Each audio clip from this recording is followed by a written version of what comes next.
코로나 덕분에 하나님의 각별한 은혜를 때마다 일마다 경험하고 계시는 여러분들에게 주님의 은혜와 평강이 늘 함께 하시기 원합니다. 옆에 분과 인사합니다. 사랑합니다. 주의 평안을 빕니다. 오늘은 룻기 각 장마다 주제가 되어지는 성경 본문을 정해서 네 곳을 함께 살펴보았습니다. 룻기 성경은 나그네로 살아가는 우리들에게 교훈과 소망이 되는 말씀입니다. 문제와 고통과 아픔과 그리고 절망을 겪는 인생이 주님을 만나서 문제를 해결받고 보시기에 좋은 모습으로 안식을 누릴 뿐만 아니라 장래 하나님께서 마련해 놓으신 영원한 처소에서 합당한 찬양을 영원토록 올려드리는 것이 우리의 삶의 여정입니다. 우리 모두도 예외 없이 구원자 예수님을 삶의 주인으로 모시면 하나님의 은혜로 룻처럼 아름답고 복된 역전의 주인공이 될 줄로 믿습니다. 쫄딱 망한 인생이었어요. 살 소망이 없고 비빌 언덕이 없는 룻이었고 나오미였지만, 그러나 베들레헴으로 돌아가서 보아스의 배려와 베풀어주는 은혜 덕분에 안식을 누리고 이 모든 일을 섭리하시고 주장하신 아버지 하나님께 합당한 찬양을 올려드린 것이 룻기 전체 내용입니다. 룻기 1장이 우리에게 교훈하는 바는 우리의 삶이 고통으로 점철되어져 있다고 하는 겁니다. 베들레헴에 흉년이 들었습니다. 밥집에 먹을 것이 양식이 없어서 그 기근의 때를 피해서 엘리멜렉이라고 하는 가장은 아내와 두 아들을 데리고 먹을 것이 풍부하다고 여겨진 모압 땅으로 이민을 갔습니다. 그런데 베들레헴의 기근보다도 더 고약한 문제를 모압 땅에 가서 살면서 만나게 되었는데, 엘리멜렉 가장이 세상을 떠납니다. 그리고 두 아들이 역시 같은 길을 가게 되어집니다. 여러분, 우리가 살면서 계획하고 나름대로 수고하는 이유는 지금보다는 더 나아지지 않겠느냐 하는 기대가 있어서 나름대로 수고하고 애를 씁니다. 그런데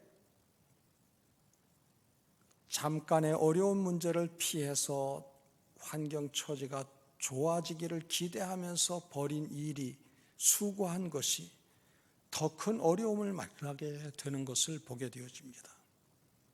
그저 우스갯소리로 그렇게 표현을 할 수가 있어요. 쓰레기를 피했더니 똥을 밟는다고. 작은 어려움을 피해서 뭔가 힘을 쓰고 수고하고 애썼더니 더 큰 어려움을 만나는 것이 우리 인생이라고 성경 룻기는 이야기를 합니다. 기쁨을 구했더니 고통이 주어졌다고 하는 겁니다. 나옴이라고 하는 이름은 기쁨입니다. 즐거움이요 희락이요 평강입니다. 그런데 그 나오미에게는 고통과 괴로움과 절망과 문제가 남아 있었다고 하는 겁니다. 기뻐해야 할 인생이 오히려 고통, 마라일 수밖에 없었다 하는 겁니다. 결국은 집안의 모든 남자들이 목숨을 잃고 난 다음에 하나님께로 돌아가는 길이었음을 룻기 1장은 말을 하고 있습니다. 이 세상을 살아가는 동안에 만나고 겪는 여러 가지 고난이 그 일의 결국은 하나님을 가까이 하는 기회라고 하면 이것은 성도에게 있어서는 복이 되고 은혜가 된다고 하는 사실입니다. 우리가 살면서 전혀 계획지도 않은, 상상도 짐작도 않은 문제를 우리는 만납니다. 그런데 하나님 없는 인생은 그 만난 예기치 못한 문제에 매몰되어집니다. 그러나 하나님을 믿는 우리는 그 일을 통해서 하나님은 어떠한 은혜와 복을, 평안을 내게 주실 것인가, 하나님을 더 친밀히 할 수 있는 기회를 감당해야 된다고 하는 것입니다. 룻기는 우리가 예외 없이 겪는 고난이 실패가 아니라 하나님께로 신속히 나아가는 길이라고 말씀을 하고 있습니다. 우리 모두는 인생길에 가시나무가 있어요. 찔리는 가시와 육체적 고통이 있어요. 마음과 영적인 문제가 있어요. 그 가시가 가족이거나 친구여서 사람일 수가 있습니다. 막역하게 믿었던 친구일 수도 있고요. 나를 가장 사랑하는 부모가 내게 가시가 될 때가 있고요. 내가 내 생명보다 더 귀하게 여기는 자녀가 내게 가시일 수도 있어요. 때로는 그 가시가 물질일 수 있습니다. 그 가시가 질병일 수도 있어요. 그 가시가 사건과 문제일 수 있습니다. 분명한 것은 그 가시 때문에 괴롭고 힘들고 아프지만 그 가시 때문에 하나님께서 내게 새로운 역사를 이루신다고 하는 겁니다. 간혹 그런 성도를 보게 돼요. 무늬만 교인이, 근데 저에게 생각지도 않은 문제가 생겼어요. 근데 그 문제 때문에 하나님을 찾고 구해서 신앙의 성장을 이루어요. 맞닥뜨렸던 문제와는 비교할 수 없는 하나님의 은혜를 경험하고 믿음의 높은 곳에 견고히 서는 그러한 성도들을 자주 보게 되어집니다. 그렇다고 하면 제가 겪은 문제가 생에 있어서 실패였느냐? 아닙니다.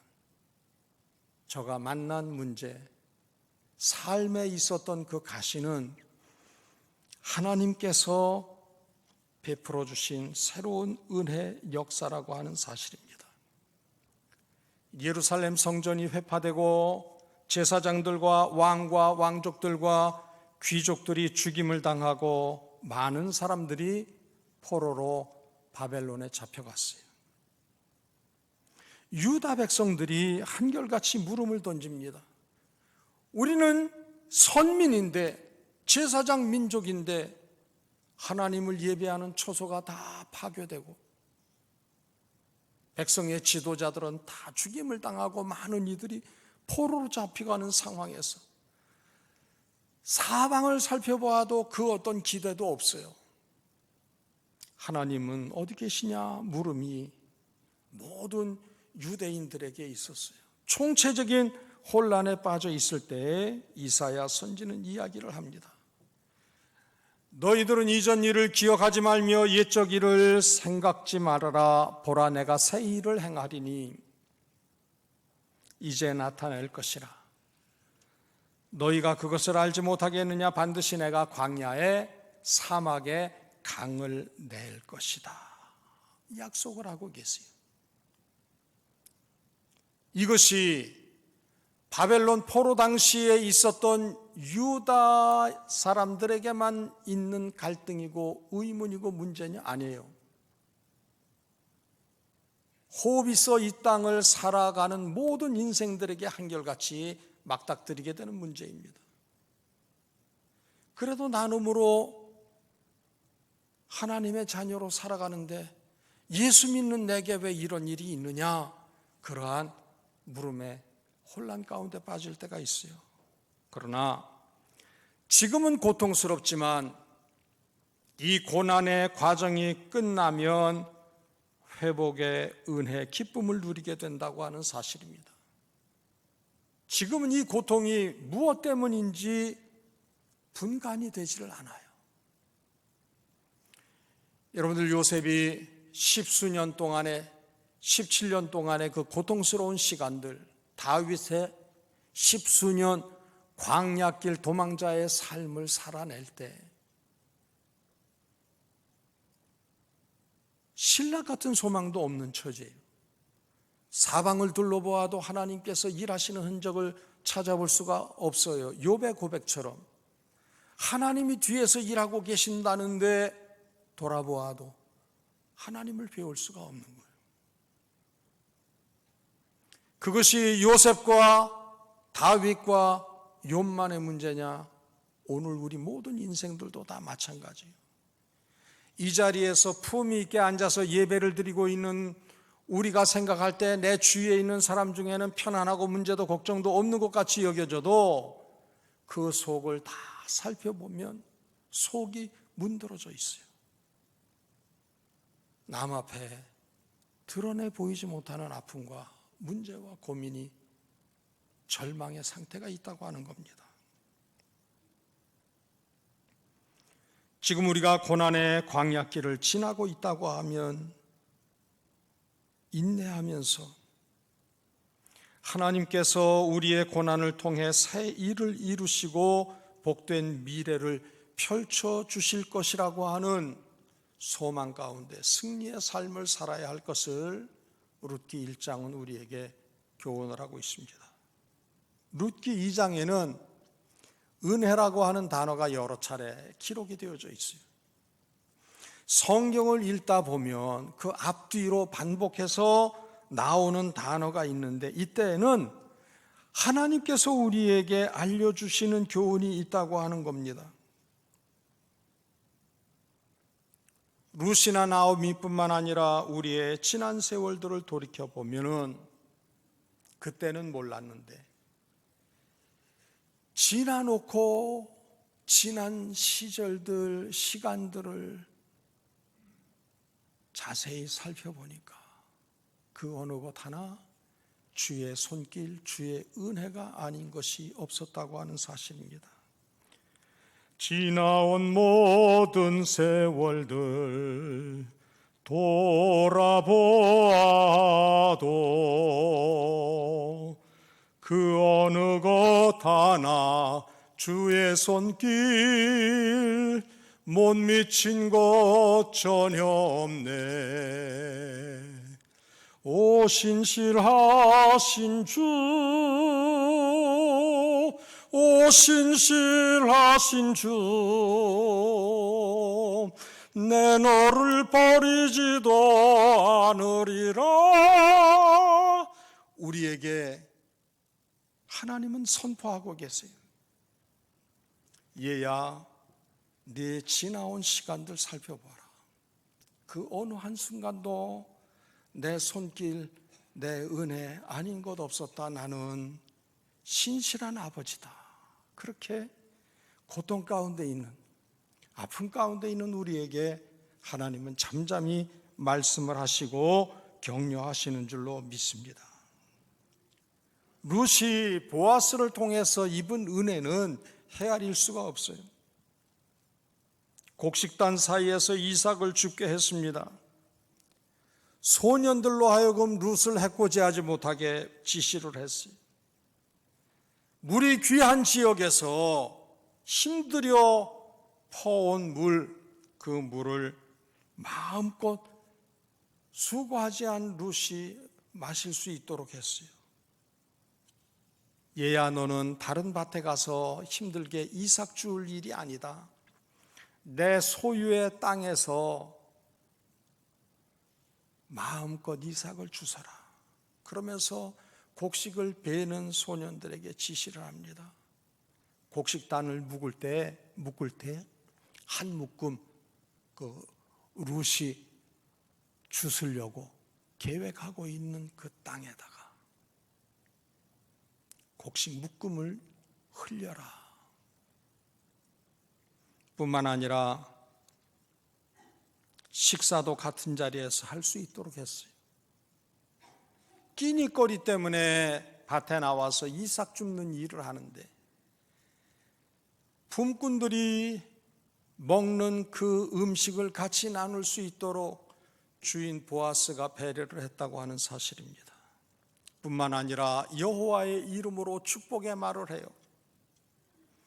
네가 네 부모와 고국을 떠나서 볼 것 없는 시어머니 나오미와 함께 이곳으로 건너와서 나오미를 복양하는 그 일에 힘쓰고 있는 것 베들레헴의 모든 사람들이 다 알고 있다. 여호와께서 은혜의 날개 아래 너를 품어주시기를 원하노라. 축복의 말도 아낌없이 하는 것을 보게 되어집니다. 우리가 미처 알지도 느끼지도 못하는 가운데 하나님의 은혜가 지금까지 우리를 인도해 주셨습니다. 하나님이 보실 때 우리가 얼마나 의로워요. 의로운 것은 하나도 없어요. 하나님 앞에 보여드릴 수 있는 것은 불의하고 가증한 것밖에 없어요. 우리가 경건하길 합니까? 경건의 능력이 없을 뿐만 아니라 경건의 모양조차도 상실한 삶을 살고 있는 것이 오늘 우리의 현주소입니다. 믿음도 없어요. 겨자씨만한 믿음이라도 있으면 산더러 들리오 바다에 던지오라 하여도 그대로 될 것이라 그랬는데 우리는 믿음이 없어요. 신실하지도 충성하지도 헌신하지도 못하고 있어요. 하나님이 말씀을 통해서 교회를 통해서 환경을 통해서 우리에게 많은 요구를 하고 계세요. 얘야 너 이렇게 살아야 되지 않겠느냐. 지금 내가 보는 것 내가 너로 하여금 보게 하는 것이다. 내가 지금 듣고 있는 것 내가 너로 하여금 듣게 하는 거야. 너는 내 뜻을 이루어라 말씀을 하시는데 우리는 그 뜻을 외면하면서 쉬운 길로 편한 길로 부담 없는 신앙생활을 하고 있잖아요. 만약에 하나님께서 우리가 행한 대로 갚으시고 벌하신다고 하면 아무도 지금 이 자리에 앉아서 예배드릴 수 있는 인생은 없다고 하는 겁니다. 목사인 저도 마찬가지. 제가 경건하기를 합니까? 의롭기를 합니까? 믿음이 있어요. 우리의 존재 자체가 하나님의 은혜인 줄 믿습니다. 하나님의 은혜에 감사함으로 반응할 때 하나님께서는 모든 은혜를 동원해서 우리의 남은 생애를 인도해 주실 줄로 믿습니다. 지금까지 지내온 것이 주의 은혜이었던 것처럼 하나님께서 우리를 위해서 마련하신 마지막 약속 영원한 천국의 처소에 이르기까지 하나님은 온갖 모양의 은혜를 총동원해서 우리의 앞길도 주장해 주실 줄로 믿습니다. 룻기 3장은 안식을 말을 하고 있어요. 1절에 보니까 나오미가 내가 너를 위하여 안식할 곳을 구하여 너를 복되게 하여야 하지 않겠느냐. 3장 제일 앞부분에 안식을 이야기를 해요. 그리고 3장 마지막 절인 18절 말씀을 보게 되어지면 이 사건이 어떻게 될지 알기까지 앉아 있으라. 그 사람이 오늘 이 일을 성취하기 전에는 쉬지 아니하리라. 나오미의 입을 빌어서 말씀을 해요. 나오미도 룻이 안식을 누리기를 간절히 원하고 있고 마지막 절 18절을 보게 되어지니까 보아스가 룻 너와 나의 안식을 위해서 쉬지 않고 수고할 것이다. 그렇게 믿는 믿음을 보게 되어집니다. 룻에게 보아스도 나오미도 하나님도 이렇게 말씀하시는 거예요. 오늘을 사는 우리에게도 동일하게 말씀하시는 거예요. 얘야 너 가만히 있어라. 이제 내가 모든 일을 다 할 거야. 내가 네게 베푸는 은혜를 지켜보렴. 보아스를 동원해서 하나님이 베푸시는 은혜. 나는 아무 공로 없는데 하나님께서 내 주위의 사람들을 동원해서, 환경을 동원해서, 재정을 동원해서 나를 어떠한 모습으로 이끌어 가시는지, 안식을 누리게 하시는지 보라는 것입니다. 기쁘고 감사한 말씀이에요. 우리 주님도 말씀하고 계세요. 수고하고 무거운 짐진 자들아 다 내게로 오라. 내가 누구를요? 여러분과 저를 편히 쉬게 하겠다고 약속을 하고 계세요. 주의를 지키며 안식을 누리는 이에게 히브리서 4장 11절에 말씀을 합니다. 저 안식에 들어가기를 힘쓸지니 분부하면서 영원한 천국의 안식을 사모하라, 그렇게 말씀하고 있어요. 이 땅에 살면서도 하나님께서는 여러 모양의 안식을, 쉼을 우리에게 허락해 주시지만 그 완성의, 안식의 총체적 완성은 영원한 천국에서의 안식이라고 하는 사실입니다. 히브리서 3장과 히브리서 4장 여러분들 집에 가셔서 말씀을 상고해 보세요. 하나님이 주시는 안식에 대해서 여러 모양으로 말씀을 주고 계세요. 약속을 주고 계세요. 룻기 4장은 찬양을 주제로 해서 기록되어져 있습니다. 14절 말씀에 베들레헴 여인들이 어떻게 말하느냐? 자, 우리 찬송합시다, 그거예요. 찬송합시다, 찬송합시다, 그거예요. 찬송은 아무나 부를 수가 없어요. 여러분들, 찬송은 악보를 볼 줄 안다고 부를 수 있는 게 아니에요. 목소리가 좋고 성량이 크다고 해서 부르는 것이 아니에요. 성령의 충만함을 받아야 돼요. 에베소서 5장 18절 19절 말씀을 보니까 오직 성령의 충만함을 받으라. 시와 찬송과 신령한 노래들로 서로 화답하며 너희의 마음으로 주께 노래하며 찬송하며, 이렇게 기록을 하고 있어요. 성령으로 충만함을 받으라. 성령 충만은 찬송 충만이 되는 줄로 믿습니다. 찬송의 삶에 대해서 에베소서 5장 20절은 말씀을 하고 있습니다. 범사의 우리 주 예수 그리스도의 이름으로 항상 아버지 하나님께 감사하며 그리스도를 경외함으로 피차 복종하는 것이 찬송 삶의 현상이라는 거예요. 여러분들, 예배당에 모였을 때만 찬송하고 예배 시간에만 찬송하는 것이 찬송이 아니라는 거예요. 우리 주 예수 그리스도의 이름으로 아버지 하나님께 감사하는 삶을 사는 것이 하나님이 기뻐하시는 찬송이라는 거예요. 피차 경외함으로 복종할 줄 아는 삶을 사는 것이 하나님이 어여삐 여기시는 우리의 삶을 통한 찬송이라는 거예요. 입술의 찬송은 그렇게 중요한 게 아니에요. 입술의 찬송보다 더 중요한 것이 영어로 찬송하는 거예요. 생활로 찬양을 아버지 하나님께 올려드리는 거예요. 교회는 열심히 출석을 하고 있는데 동네에서 같이 생활하고 있는 이들이 한결같이 손가락질하고 험담하는 삶을 산다고 하면 그것은 하나님 앞에 찬양이 되는 게 아니에요.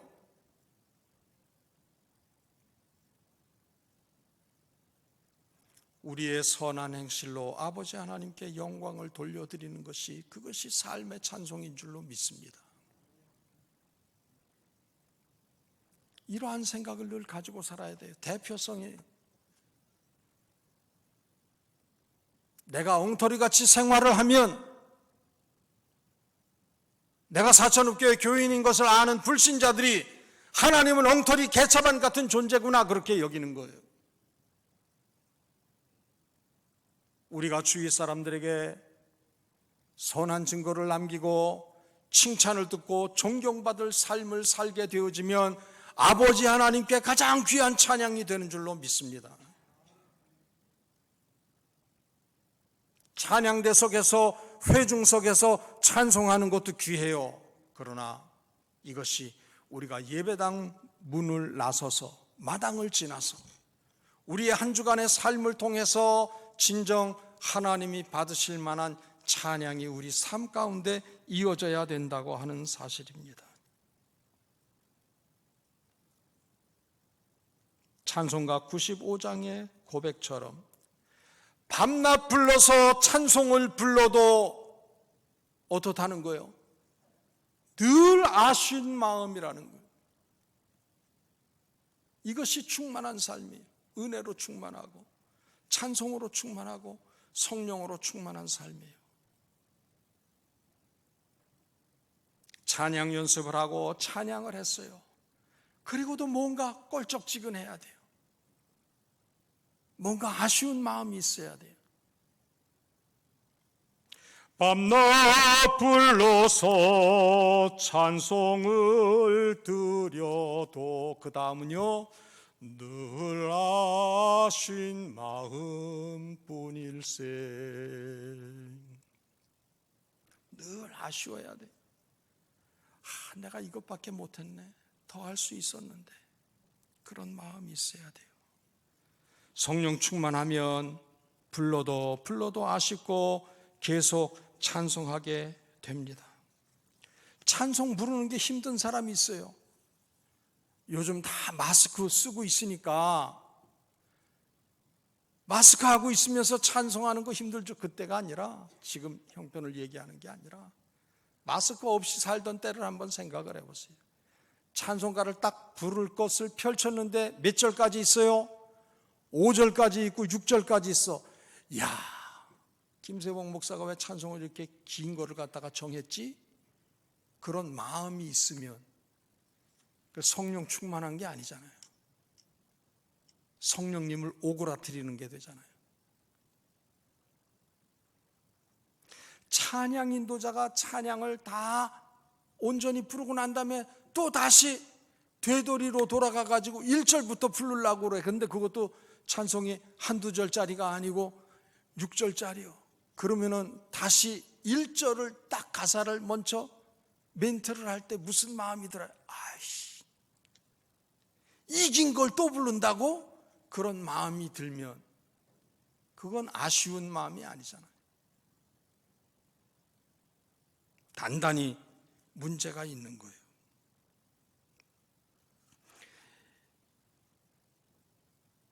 유다 백성들에게 이사야가 내가 광야에 길을, 사막에 강을 내리라 말씀하시면서 뒤이어서 주신 말씀이 이거예요. 이사야 43장 21절 말씀.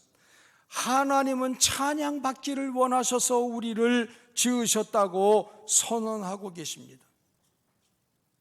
이게 입술의 찬양을 얘기하는 걸까요? 찬양대의 찬양과 찬양팀과 함께 부르는 찬양을 얘기하는 걸까요? 아니에요.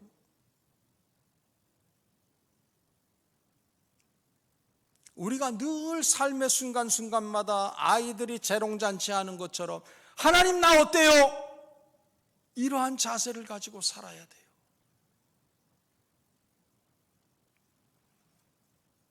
예수님께서는 요한복음 16장 22절의 말씀을 하고 계십니다.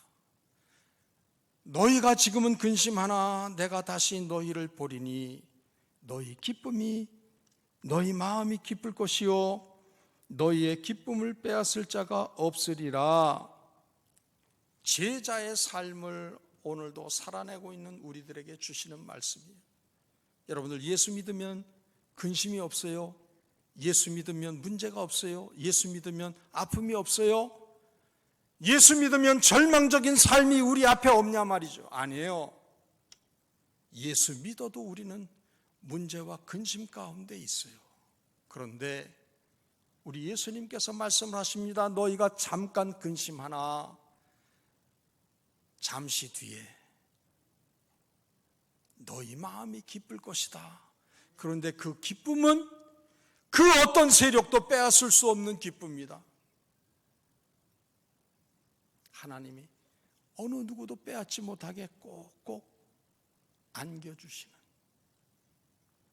그러한 기쁨이라고 하는 겁니다.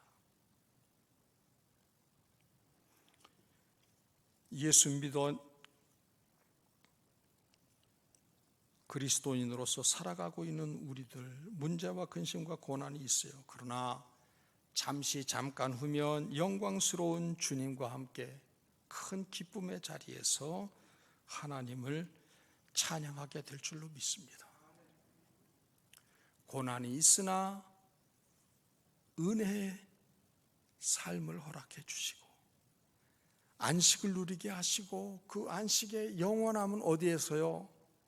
하나님 나라에서 찬양으로 이어지게 되는 룻기 1장부터 4장까지의 전체적인 흐르는 주제를 우리가 마음에 살피면서 내 삶도 룻기와 같다 여기시면서 이 말씀들, 사건들, 룻과 나오미와 예수 그리스도의 그림자인 보아스를 붙잡고 승리의 삶을 살아내는 우리 모두가 꼭 되시기를 주의 이름으로 빕니다.